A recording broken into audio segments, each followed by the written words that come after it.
Hey everybody, welcome to the Friday edition of the Great Lakes Divide live stream here on YouTube, presented to you by federalwilliams.com. Federal Williams Realty specializes in the eastern suburbs of Lansing, specific focus on the eastern suburbs of Lansing and greater Lansing area as a whole, but Hazlet, Okemos, East Lansing. Federalwilliams.com, you can search by zip code, neighborhood, they hold the key. Mike Williams will help you find what you're looking for. Again, federalwilliams.com. I'm Adam Biggers. You can follow me on Twitter at AdamBiggers81, and you can follow Great Lakes Divide on Twitter and on Facebook at GL Divide. I want to apologize. I'm a little bit late. Typically, we do the Friday live stream anywhere between 11 and noon. Had some work things to handle today, and so it kind of delayed me. But I'm going to go ahead and tweet the live link. We'll get into some topics, a couple things that I want to hit on. Ambry Thomas, evidently he is an option now. He told me otherwise following the Notre Dame game, but again, you know, things change, or sometimes they're trying to keep things a secret. We'll talk a little bit about Western Michigan. I have two players in particular. They're both on the offensive side of the ball for the Broncos. Want to talk about them a little bit. And I'll field your questions and any other topics that we happen to stumble across in the live chat. Assuming they're Michigan football related, of course. So I think we're done talking Notre Dame. I don't really want to talk a lot about Notre Dame. And other than that, it's going to be the typical live stream. So give me 1 second while I tweet this and get into the live chat here and see if anybody's in here yet. It does not look like anybody's in here. So if you're in here, Brian Phelps, nice hat. Camden Yards is awesome. Thanks, Brian. Yeah, I actually, quick personal story. A long time ago, it was in, I want to say it was like 98, 97. Camden Yards wasn't that old at that time. And Cal Ripken Jr. is always one of my favorite baseball players. You've probably seen his jersey. I alternate them every now and then. But anyway, long story short, I actually went to a game at Camden Yards, and we ate crab cakes in like the Baltimore Harbor or something like that. It's pretty cool. There's like a rail system. It's like a triangle from Frederick, Maryland, Baltimore, Washington, D.C. So if you get a chance to do that, highly recommend it. So anyway, Brian, thanks for joining today. Real quick, I'm going to tweet the live link.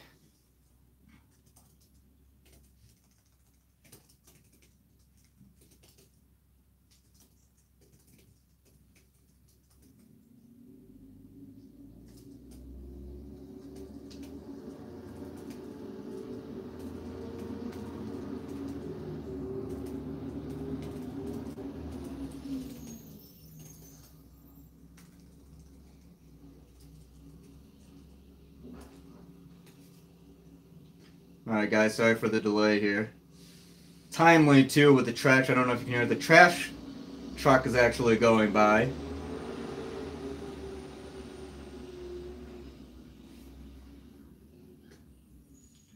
All right, let me, all right, Aaron Quinney says, what up, Adam? You've been to his Little League park in Baltimore. It's dope. No, I have not, but I've heard a lot about the Cal Ripken League. What did you look spooked? Why did I look spooked after the Michigan game? What do you mean, Trill City? You made a good call on the score, though. Are you talking about our on-the-field video, Ryan and I? We were motoring off coffee, man. Those night games, you got to pound coffee in the second half. We had a 3-hour drive ahead of us, too, from South Bend. I had to drop him off in Lansing and then come home to Flint. I actually got home. It was about 5 o'clock in the morning, and then I stayed up till about 6:30. Doing some work stuff, and then I slept until like noon. Yep. It was geeked off coffee. It's free coffee in the press box, Trill City. You got to take advantage of it while it's there, man. I ate more pasta salad than I think I ever have in my life. I'm not a coffee drinker, but only during football season and at games, because I'll drink it. Like I said, especially those night games, man. You're up very late. Bright lights, late night, Trill City. Yeah, definitely, Brian. All of the above. All of the above. He said y'all look like y'all played a few snaps sweating in the set. Man, it was so humid out there. And again, I mean, this goes back to the issue. We talked a little bit about like hydration and things like that. I mean, guys were cramping up. I can't imagine, being out there for 50, 60, 70, 80 snaps, however many snaps guys are playing, 90 snaps, up to whatever, and wearing all that equipment, physical game. I mean, it was very humid. It was. I mean, and I made a joke about it, so we're not glowing. We're sweating our asses off here. It was a sweat. I feel like my clothes were sticking to me, and I was just so self-conscious about everything. Like, do I have a pit stain somewhere? I mean, it was one of those kind of nights, man. You were drenched. Aaron Quinney says, I think Milton might get some tick too. Granted, we blow them out. Against Frank Lucas says Dylan should get a lot of playing time tomorrow. Yeah, I would imagine Dylan will get some playing time, assuming the game goes how we think it's going to go, right, guys? And do we want to dive in right now to the Western? I don't feel like there's a lot to preview. A couple guys. We'll talk about the game against Syracuse. I mean, Western's never beaten Michigan, 0-6. They haven't played since, 2014, that lightning shortened game. Trail City says, guys were cramping and Michigan plays like crap at night. Why do we keep playing night games for TV and suck afternoon? And we suck afternoon. Tim Beck says, what's up, Adam? Made it to the live. Yes, Tim. Thank you for joining. Appreciate it, guys. And again, if you guys, if you're watching, you don't want to be in the live chat, and if you just want to shoot me some questions on Twitter, at AdamBiggers81. I try to get to them at, if you, any time of day, I try to answer all replies or all tweets, whatever, as long as they're not stupid. So don't tweet me anything stupid, because I'm not going to answer it. Sean DeBoer says 28-point spread. Brian Phelps says Western's pretty good, but I don't see a blowout at all.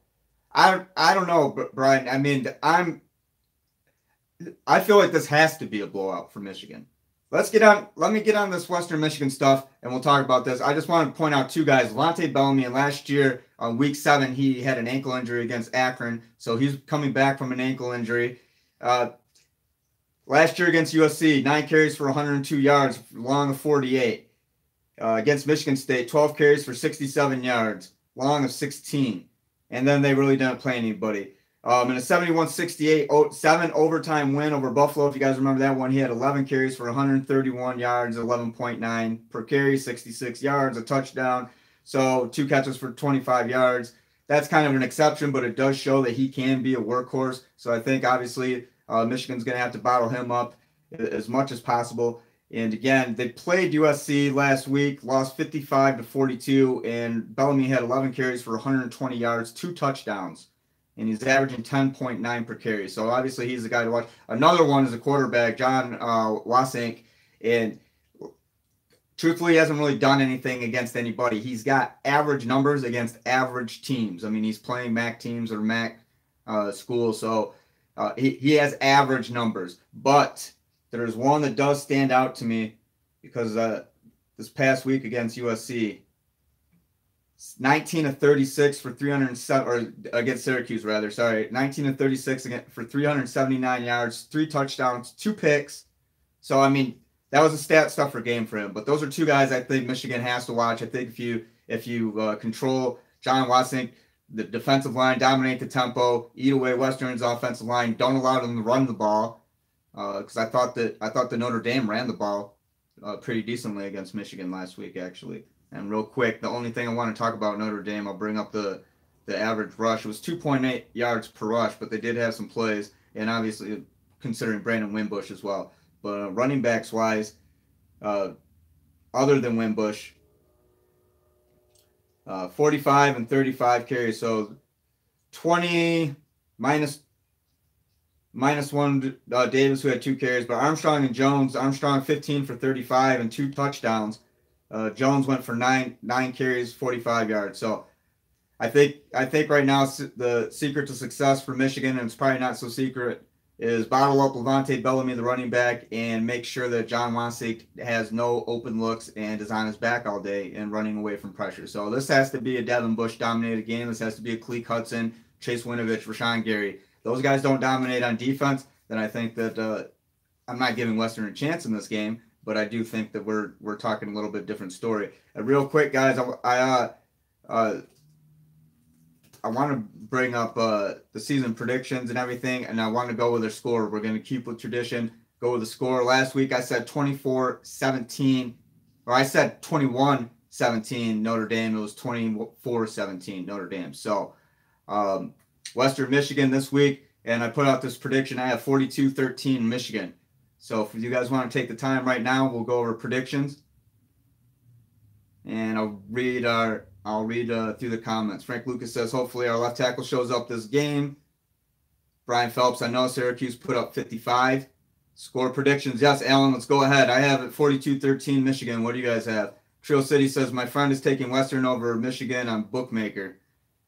Robert Protzman said, it can't be like last year where we didn't look impressive in our cupcake games. Cincy, Air Force, Rutgers. Yeah, I wasn't really impressed overall against it. And Air Force had triple option too. I mean, that's a tricky offense to defend. G. Brandon Sports Talk says, should Michigan run a faster offense? I mean, they tried to against Notre Dame. They tried to run hurry up. Robert Protzman says 7-51. Owen Schussler says 20-7. Yeah, I was going 20 or 21-17. Field goal or just that above a field goal. 3.5 is what I was going. So that's what I said, 20-21 to 17. Tim Beck says, Patterson throws for 3 touchdowns. We rush for 3. 300. And score 45-10. Frank Lucas going 50-17. Frank, ask Nicky Barnes what his score prediction is. We got to get that. Public Pursuit says, will fans lose their minds if they don't put up 55 points like Syracuse? They'll lose their minds if they don't blow them out, I think. I mean, Michigan fans it's very easy for Michigan fans to lose their minds lately. I mean, and I can't say that I don't blame people for having concerns, but I don't go, I can't really get on the whole holy crap. And Joel Klatt went on the other day, said the sky's not falling. I mean, I wrote a column on the Sunday following the Notre Dame game. It's so easy to pile on Jim Harbaugh and Michigan football. There have been improvements, and it's like people like to, and I cite year 2. I mean, Michigan is a Klatt. I read this piece was on USA Today, and I forgot the author. Michigan is one of 21 programs in the past since 2015 to have won 70% of its games. I mean, we're talking about a different Big Ten here. We really are. And this is my final, because I hate arguing this point because to me it's just so old. But there's not another guy who's going to come in here and do what Jim Harbaugh is doing. There just isn't. And that's the fact of the matter. You got to either be patient and trust that Harbaugh is going to do what he intends. And that's pretty much, I think, is it in terms of what a fan's position should be. And I'm not trying to tell you what to think. I mean, but I'm just trying to give you a rational explanation.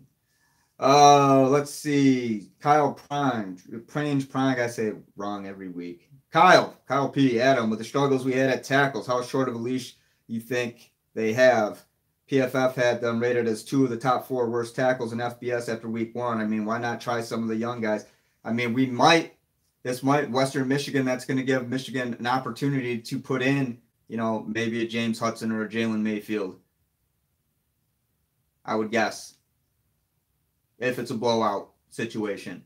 Or if it's not even a blowout, it's just a game that they feel that they have control. The Wolverines could just choose to do that to give them game experience because they were battling for positions in the 2D. And again, though, I go back to this.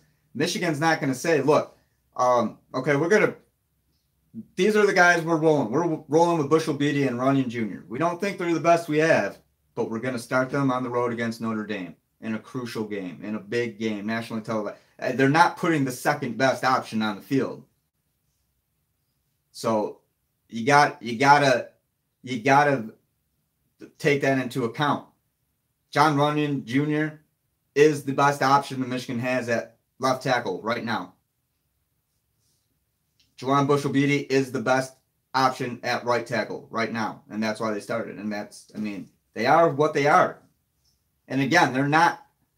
I don't think that we're going to see the type of struggles that we saw with maybe Runyon on the right side of the line last year and Nolan Aluzio. I think that was kind of a right side, and Mike Onwenu. I think that was kind of just a right side specific thing. And I don't think that we're going to see all year long. I mean, look, if they want to get rattled real quick in the beginning of the year, get a wake up call. I mean, still, maybe that's something that they could take as a positive. And they went up against a really good Notre Dame defensive line. So I think, I'm not saying I am leaning. Yes, John Runyon Jr. and Jawan Bushell-Beatty need to improve. No doubt about that. The offensive line needs to improve. But I'm not just ready to go and say, okay, well, next up, who's next? Because if the guy below, if they played that at that level against Notre Dame, how would the guy below them play? RJ Booker says, I like the two styles we play on offense. Michigan traditional offense mixed with an Ole Miss style of offense. Final score 45-13 Michigan. Mario Moore says Nicky Barnes. Mario caught that. Trill City says, I like Joel Klatt. Mario, I like it. If you get my jokes, it's an extra point. Frezzy Boy 32 GD says Western Michigan won't score a touchdown in Michigan. Frank Lucas, doesn't Drake Harris play for Western Michigan? He does. He does. Drake will be in the house. Soupness 2002 says, when do you think Michigan will be a national championship contender again? I mean, it was in 2016, right? For a second. I mean, in legit, and not just, okay, almost. This was a legit, Michigan was a legitimate team. I think that my big gripe about Michigan football is the lack of continuity on the offensive coaching staff. And I'm not saying that it's like that they don't get along or that they're not good coach. You got to keep the same guys there. I mean, that's the only way. I mean, if you're a quarterback, how are you going to develop when there's like a different dude every year? I mean, Pep Hamilton's been there, and he's effectively the quarterback's coach. He's a passing game coordinator. But I think you guys understand. I think a lot of you guys feel the same way. And maybe they don't need all these fancy titles. Just go OC. Passing game coordinator. Okay, well, is he quarterback and wide receivers? Okay, well, then you have a separate wide receivers coach. There's no run game coordinator specializing in tight ends with a, and a minor and left guardism. I mean, come on.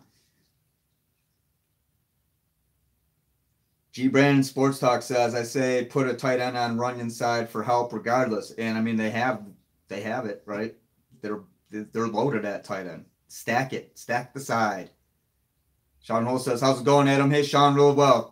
Chris Hawk says, Biggers finally made the live stream. Yes, you did. Brian Phelps, too many cooks in the kitchen on offense. And not only, maybe not just too many cooks, but it's like it's a different cook. I'm going with whose soupness names. You got to make the same soup. If you want the same soup every year, you got to have the same chefs putting in the same ingredients, right? I like where this is going, and I just ate, but I'm getting hungry. Drill City said Michigan needs Jed Fish or somebody to take the reins. Jed. Can I get an amen for Jed? I want Jed to come back for the sole reason, and there goes the garbage truck. I want Jed to come back for the sole reason is because he's a phenomenal interviewee. Jed Fish is one of the most fun coaches to talk to. Jed was a legend, said frankly. Jed Fish was the man.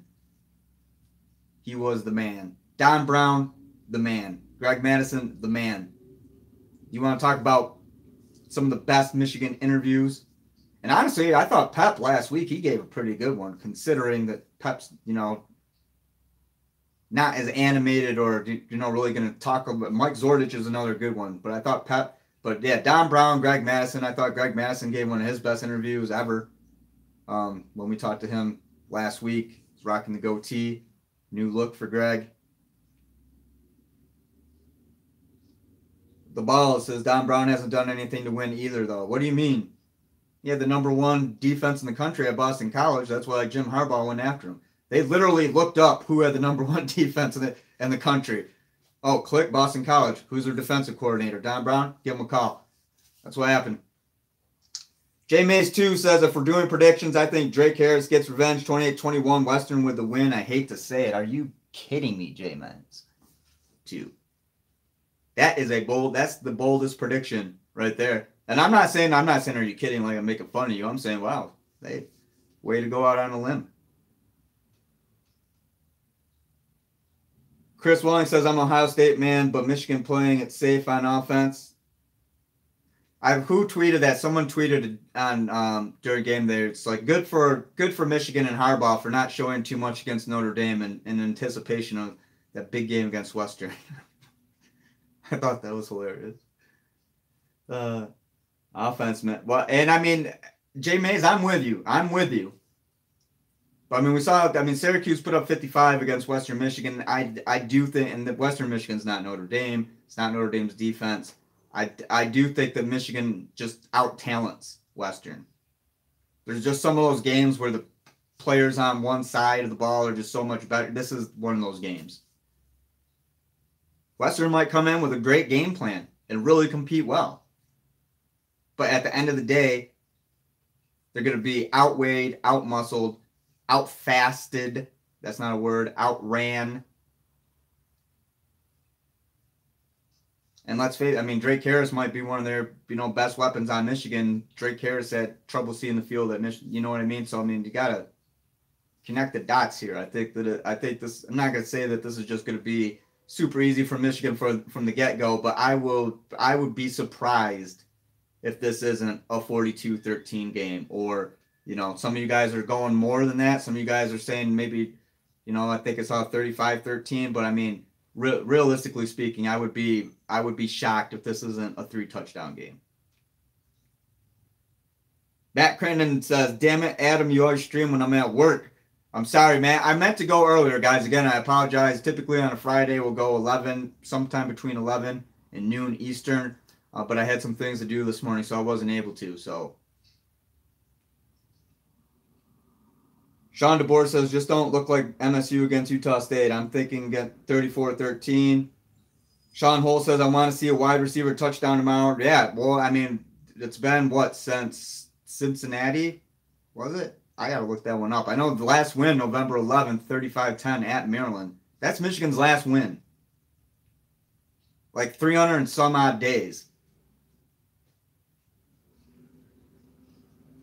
Mario Moore says, "I want the dude on our staff from San Diego State. He's unknown and bring more youth to the offensive coaching room." Janston von Squidmeyerstein says 28-7 Michigan. That is a reasonable and conservative prediction. Brian Phelps says, "You all are making me optimistic for a larger margin of victory." Robert Potsman, it was Crawford against Cincy last year. And Kakoa Crawford no longer with the team.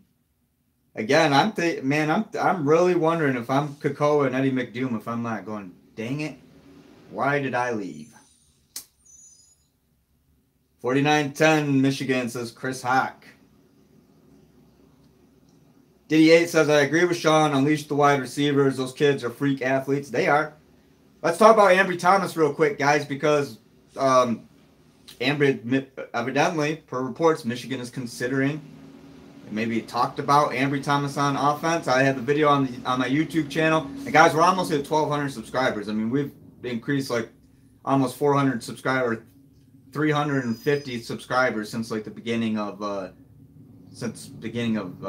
fall camp. So keep it going, keep liking, sharing. I appreciate it. But let's talk about Ambry Thomas real quick, because last year there was a little bit of a buzz about him, right? And then, oh, nope, that didn't happen.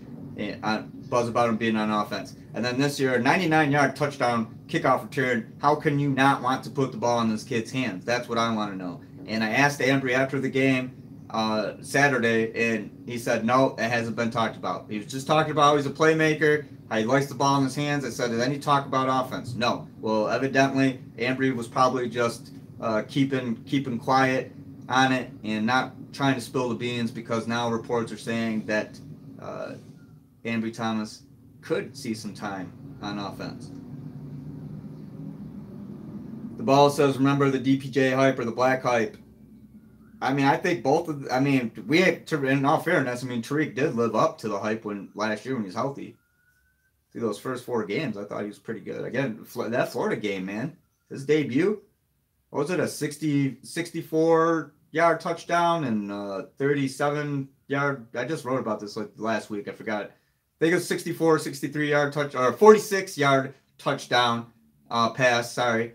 And then another 37-yard reception. I thought Tariq was pretty good. G. Brandon Sports Talk says Ambry's a playmaker. Put him in the slot. The ball is against 2. What are you? I don't know. I think I'm missing that one.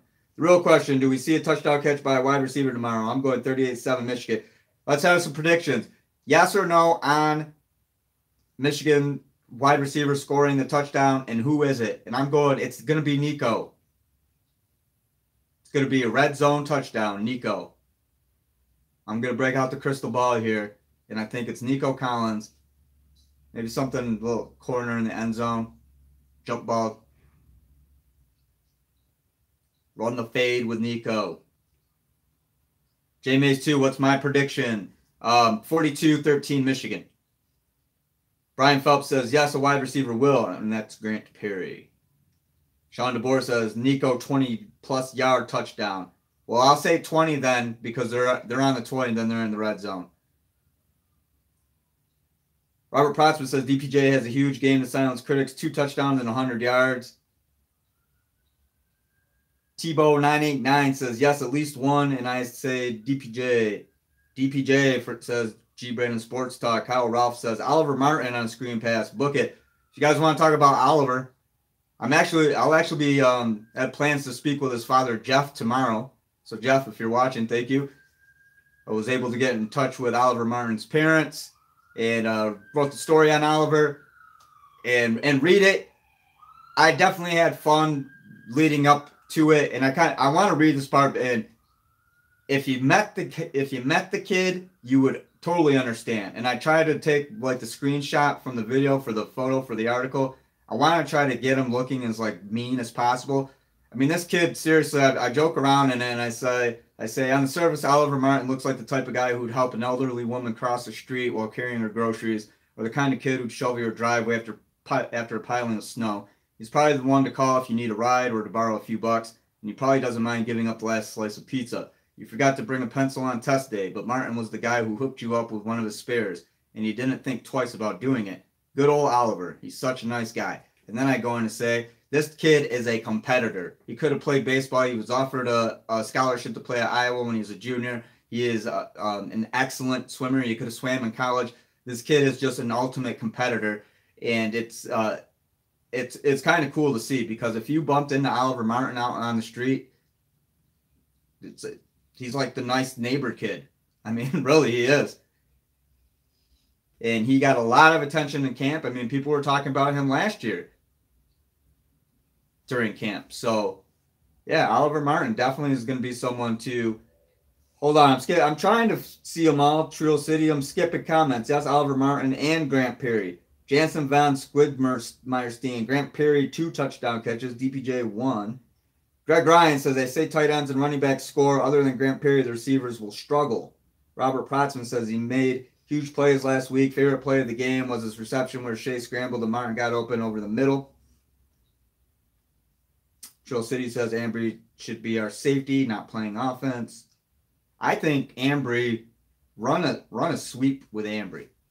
But then again, I think too, I mean, if he's on offense, they're going to be, okay, there's Ambry Thomas, the ball's going, you know what I mean? He's not a fixture on the offense. So how do you like get him in there, kind of camouflage him a little bit, so that way the defense isn't expecting? I'm sure in their scouting and their game plan, Western Michigan is paying special attention to any time number 1 gets the ball in his hand. I mean, if you're not, then I think you're not smart, because he burned Notre Dame for 99 yards.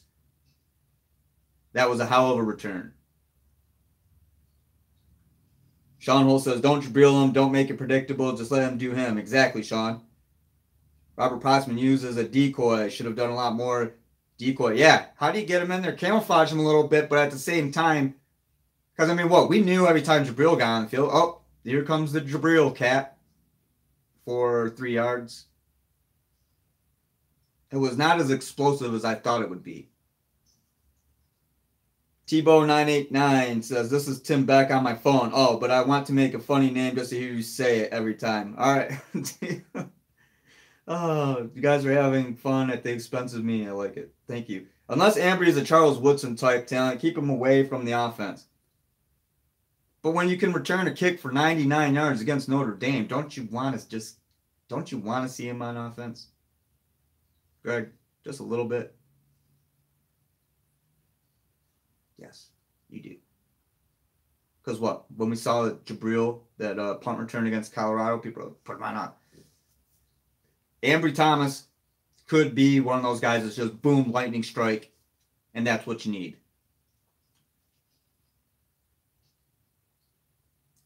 Any other questions, guys? We're going on 31 minutes. I feel like this has been a really productive live stream. Oh, Werner Eberhardt says, did you say Western is going to put up 30 on Michigan? No, 42-13. 13-1-3. Western can put up 30. Oh, true. I don't think so.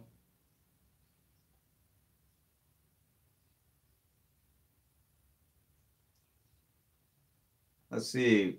Here's that story. Let me real quick. I'm gonna put the link in here to the Oliver Martin story. If you guys haven't read that yet.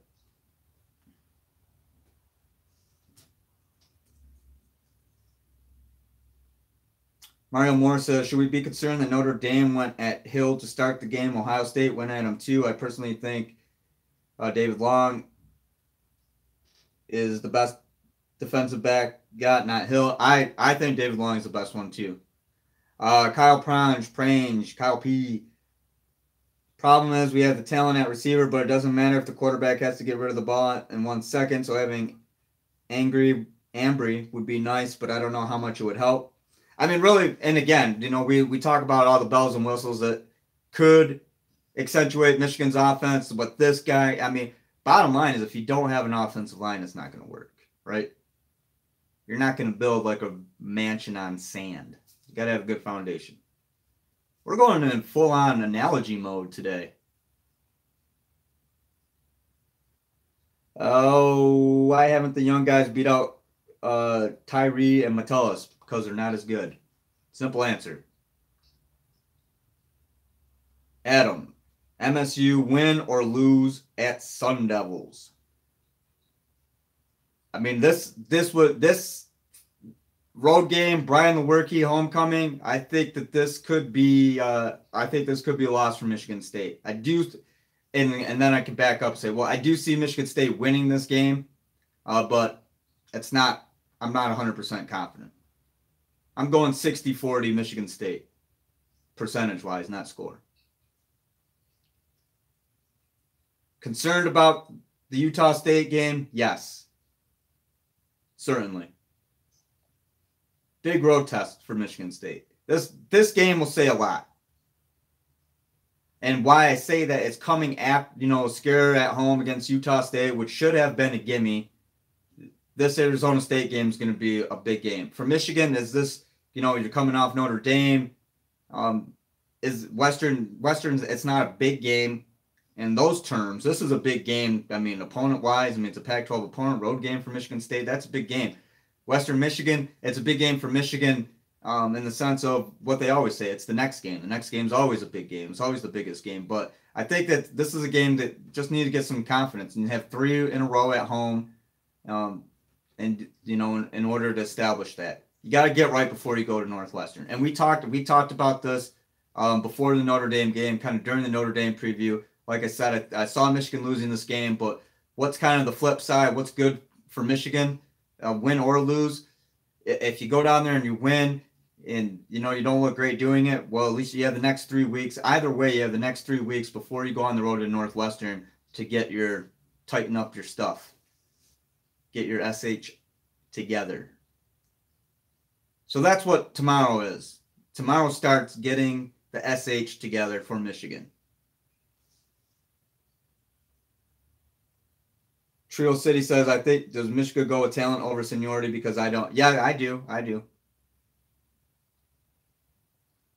G. Brandon Sports Talk says, non-Michigan related. Do you see Texas A&M upsetting Clemson? Nope. I don't. Will Northwestern beat Duke? They got hammered last year, but at home this year. Yeah, I remember that game. And that one, I guess that one will say something about Northwestern too.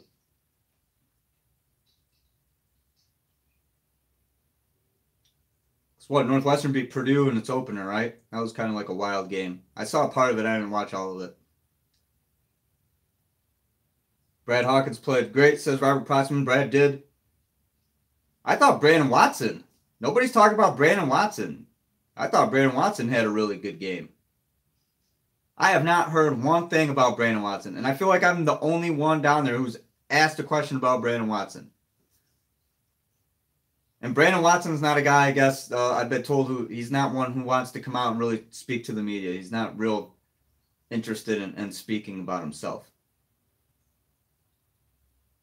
But I haven't heard one peep about Brandon Watson, and I thought that he was really good on special teams and that interception as well. I think he had 5 tackles. Let's check that. I keep these stats up. I don't have to type them in. I keep them up. I have my tabs are across the screen. Brandon Watson, where is Brandon here? Okay, he only had 2 tackles.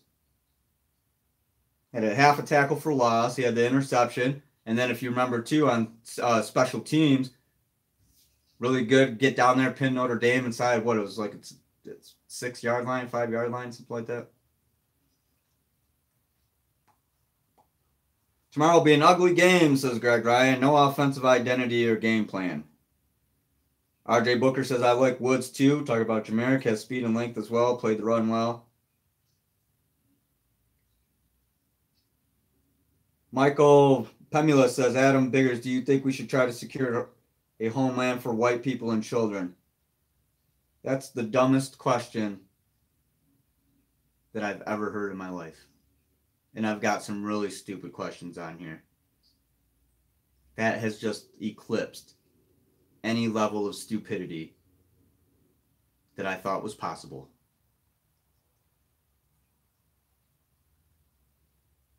Because, Michael, read your question and you tell me. You're part of the problem, Michael, if you're asking questions like that. Everybody deserves a homeland. Get out of here with that bullshit. Pardon my French.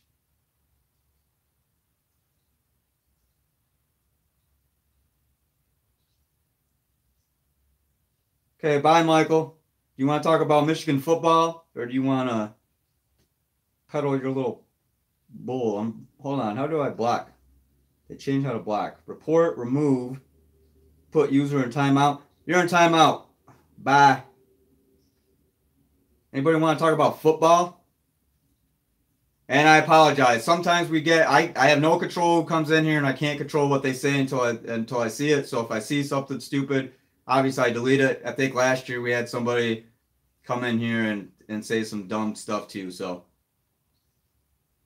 Michael Penulus beat it. He's in timeout. Like a little boy. I just sent him to his room. Without a snack. All right, Didier says, I wonder what his score prediction was. Greg Ryan says, it's getting weird in here again, just like last year we had, when you spell your last name with, the guy who kept spelling my last name with an N. Ha ha. We've never heard that one before, and it's really stupid to say. But yeah, I apologize. RJ Booker says, no need to apologize, Adam. I appreciate what you said. I don't get down like that. I don't like that kind of talk. I don't believe that kind of talk. And Mario Moore, MGK versus Eminem. Oh, Mario, no. Hey, I have a lot of loyalty toward Eminem, incredible lyricist. But, I mean, really, if you listen to the lyrics, if you can at least give MGK some, you got to respect him a little. But still, it's like, man, you're going at Eminem. Without Eminem, there would be no MGK. MGK has said several times that Eminem was his favorite rapper. This feud went back to 2012 when MGK went on LA Leakers and said something in a verse about the greatest rapper alive, something, ever since he banned him from Shade 45, and that's Eminem's radio station. So, yeah, I mean, I'll go Eminem in his prime all day, but, I mean, Eminem is getting old. I mean, we know that. I mean, you don't remain in your prime forever. If you're Eminem, I don't think you have to defend your track record. And I think if you're MGK, you haven't had a big song in 5 years, or really nothing. You haven't really heard. I've always liked some of MGK. I don't like all of MGK. So I mean, in this day and age, he's going at him, get some clicks, revitalize his career. It was his freestyle though on Flex was even better than the diss track. I thought the diss track was okay. His freestyle on Flex was better. So check that out. All right, back to foot. We'll talk about football, but we can also talk about rap. Those are 2 topics. Robert Protzman says, thoughts on the defensive tackles did get a lot of push, allowed Wimbush to step up in the pocket. I mean, yeah, I thought the same thing. Defensive tackles were subpar. Tebow 989, should Joe Budden come out of retirement and do a diss? It depends who he's trying to diss. And I like Joe Budden. Best Joe Budden ever is on the Grindin' remix. Clips Grindin'. If you're my age, you remember that song. That's best Joe Budden, I think. Bobby Digital. Is that a Wu-Tang Clan reference? That's got to be. Bobby Digital says, Cool G Rap is the greatest rapper alive. KRS, Rakim are all better than clowns like MGK. Eminem was always a dope rapper, just couldn't stand his. Yeah, I mean, it's like, and Eminem has even admitted that he's put out some sub-quality, some subpar records. I wasn't, when he first came out, I wasn't really into him because I didn't like the context of something. I mean, I felt like a lot of the shock value. I just wasn't into it. But as a lyricist, I think the best Eminem, if you want just the full spectrum of Eminem's lyrical ability, then Rap God. That does it. That's Eminem right there. If you want Eminem to, if you want to see like Eminem at his peak or hear Eminem at his peak, it's Rap God, definitely, in my opinion. You know, a lot of people will 8 Mile soundtrack. You probably no, it's Rap God. RJ Booker says, correct me if I'm wrong, but we want to see another running quarterback until Maryland, correct? They've hurt us in the last 3 years, in my opinion. And Nico used to play with one of their quarterbacks, Tyrell Pirome. It's spelled Pigrome. Looks like Pigrome, but it's Pirome. Trio City says MGK going at old Eminem is soft, but even post-prime Eminem is a problem. Yeah. I mean, I'm Eminem over MGK all day.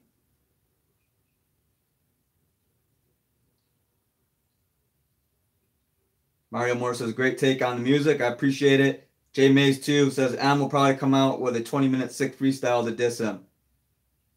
It'll be the kind that you got to, like, listen to a couple times to really get the full context because he'll just tear him apart. I don't think there's anybody better than Eminem when it comes to those type of lyrics. Greg Ryan with a football question or a comment says, not just the tackles, the linebackers led a lot of holes. Devin Gill talked about this too. Devin Gill acknowledged he had a problem with Wimbush.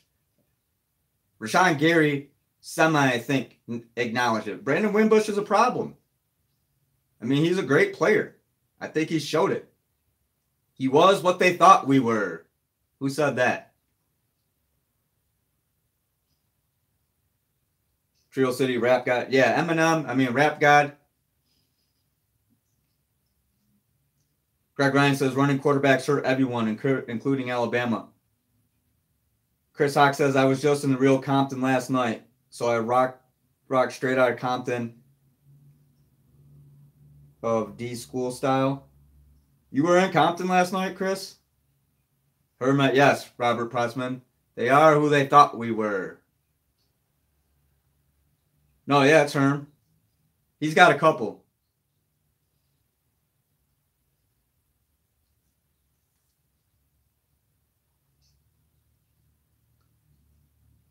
J Mays 2 says, we'll get better with mobile quarterback because we have Shea. And I mean, I think that's another thing too. I mean, they were talking about during camp. I mean, you have Shea Patterson. He's like as mobile as a lot of them come. I mean, he's not a run first quarterback, but he's pretty mobile. So, I mean, Michigan's defense should be used to it, but it's totally different too in a game time. I mean, timing and everything, they're not hitting Shea in practice. Was it Dennis Green? Costco. Okay, yeah, Eric, yeah, you guys are right. My bad. Call me on G. Brandon Sports Talk. Yeah, Arizona's old coach. Yep, my fault.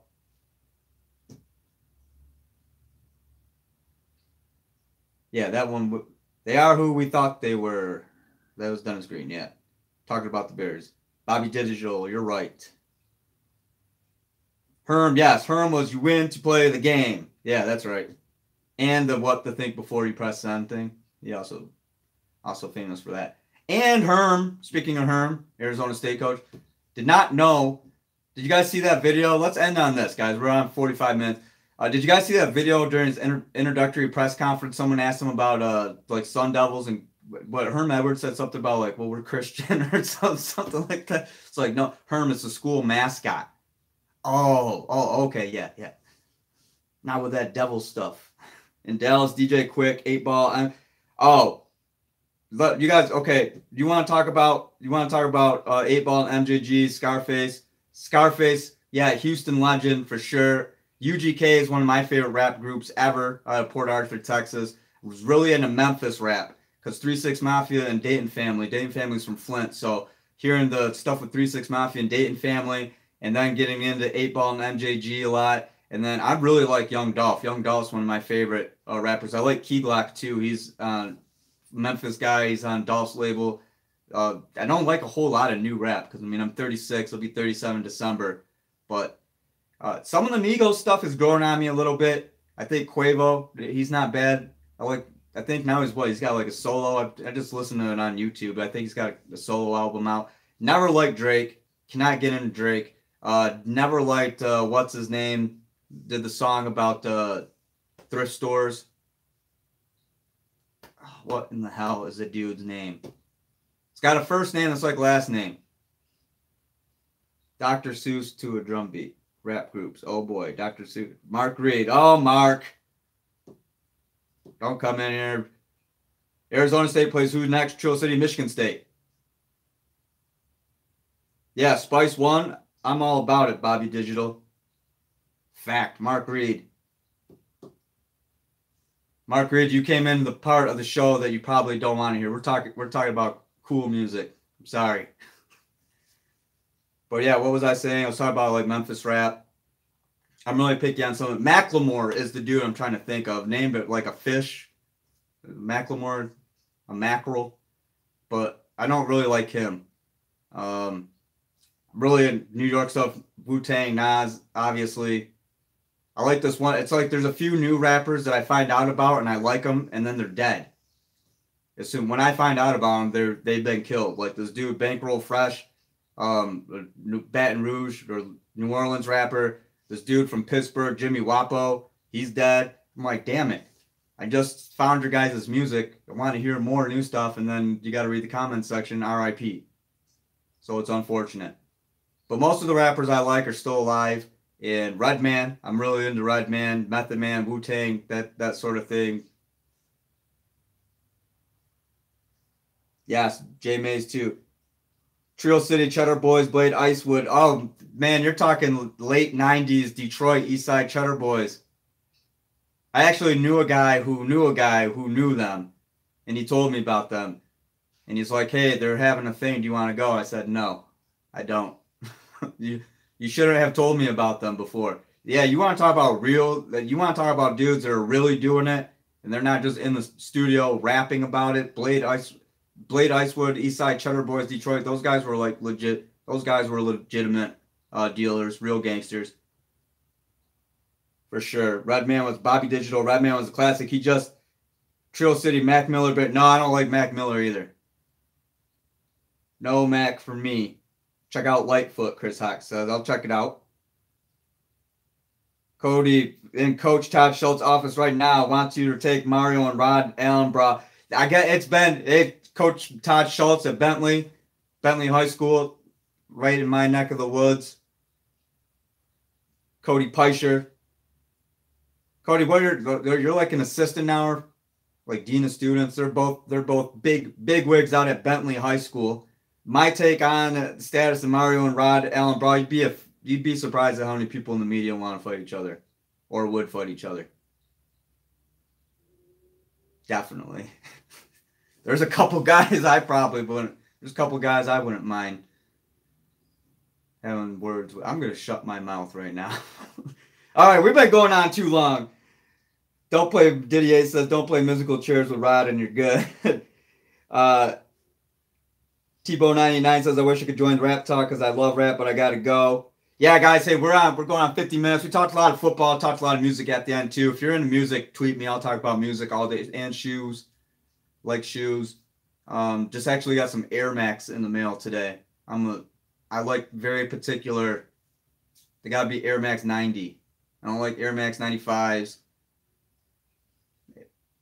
Nothing. I had a pair of the Air Max 360s. Didn't like those. The bubble blew out like real quick. I didn't even do anything in them. So if they're not Air Max 90s, I don't want them. DJ Muggs from Cypress Hill dropped a real nice album recently. Oh yeah, definitely love Cypress Hill. Trill City, Jordan Lucas, Post Malone. Definite no on Post Malone. Jordan Lucas, not really sure. Who's that other dude? The Joyner dude? I don't know if I'm into him. I like Travis Scott. Joyner Lucas, yeah, Cameron. Yeah, I'm not really sold on. And sorry, Cameron. I don't know how old you are, but I'm older probably than you, and I don't know like some of these new guys. I'm not really too much into new rap though. Just and it's because of the quality. It's not the the old. So it's because of the quality. And I hear like a lot of younger people say it too. A lot of this stuff is just garbage. It is. I mean, it sucks. I can't I gave 21 Savage a try. I like his producer. Not really into 21 Savage. Couldn't do it.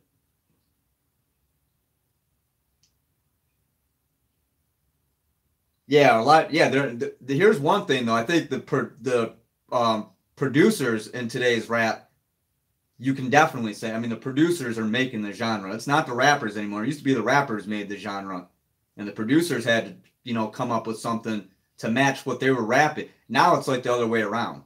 I feel like. And Trill City guys, if you want, Trill City knows about rap. Trill City. What do you do again? Don't you know a producer? 100 grand? Then we talked about the site because shoot, what's his name? Doe B from Atlanta. I found out about him, and then when I found out about him, I was listening to some of his mixtapes. Then I was scrolling through, and then he was dead. He was a guy who was he was signed on T.I. Grand Hustle.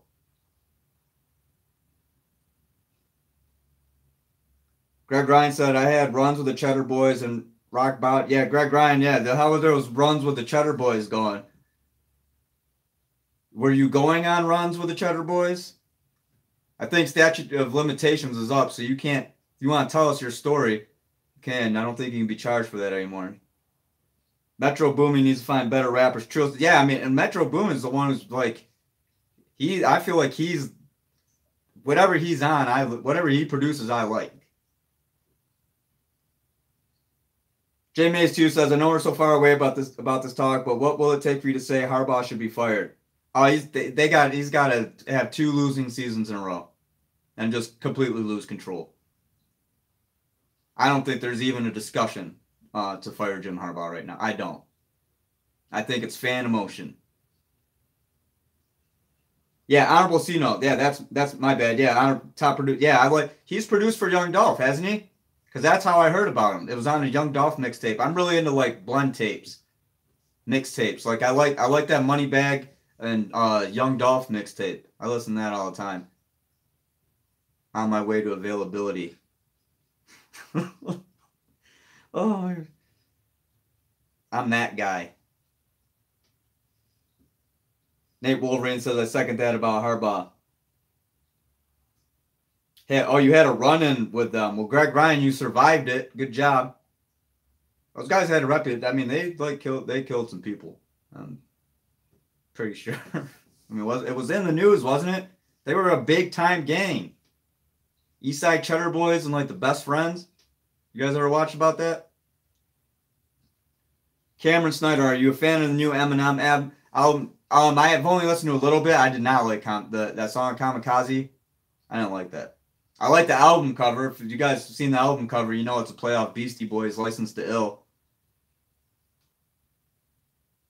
Trill City says, Honorable C Notes from Benton Harbor and resides in Atlanta. I rap and promote musicians, just not on C Notes level, but I'm on his team. Yeah, that's why we've had some good music talks because you know probably a little bit. You're more connected into it than I am. But if you guys, I really like Jadakiss. I had Jadakiss on my podcast last year. Huge Public Enemy fan, obviously. Chuck D. If you like stuff that actually has lyrics and meaning to it and stories, I mean that's why I like guys like Cool G Rap and Nas and Chuck D. And I mean they're storytellers. And Public Enemy. I'm a huge fan of Public Enemy. Chuck D came on. We talked baseball for a half hour. Huge Pittsburgh Pirates fan. Roberto Clemente is his favorite player.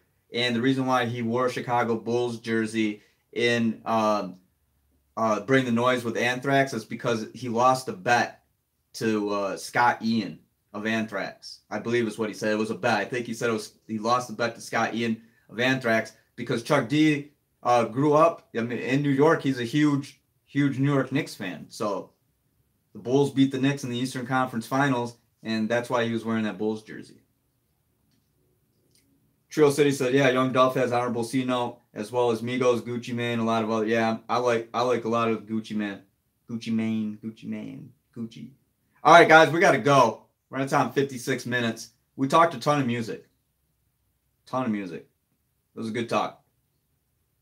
Mario Moore, are you going to check out the movie White Boy Rick? Yeah, I want to see that. I've seen the documentaries. All that stuff interests me. All of it. Someone shoot me. What happened to rhythm, harmony, and real instruments? I like that too. I'm not just into rap music. My musical taste is all over the place.